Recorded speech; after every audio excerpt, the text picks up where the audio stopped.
बार्शी तालुक्यातील खामगाव परिसरात शुक्रवारी दुपारी एक भीषण दुर्घटना घडली। मित्रांसोबत पोहण्यासाठी गेलेल्या 17 वर्षीय युवकाचा खाणीतील खोल पाण्यात बुडून मृत्यू झाला।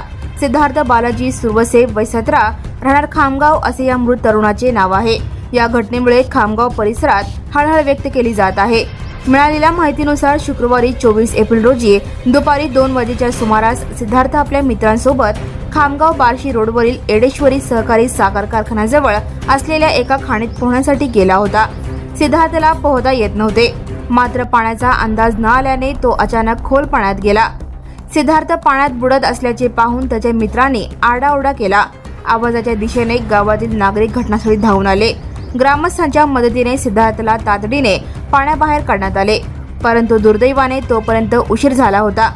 या घटनेची खबर अभिजित योगीराज सुरवसे वय 27 राहणार खामगाव यांनी पांगरी पोलीस ठाण्यात दिली आहे। घटनेची माहिती मिळताच पोलिसांनी घटनास्थळी धाव घेत पंचनामा केला। मृतदेह उत्तरीय तपासणीसाठी पांगरी ग्रामीण रुग्णालयात पाठवण्यात आला आहे। पांगरी पोलीस ठाण्यात या प्रकरणी आकस्मिक मृत्यूची नोंद करण्यात आली आहे। Police head constable Sanjay Satpute या प्रकरणाचा अधिक तपास करत आहेत। Now and press the bell icon. Never miss a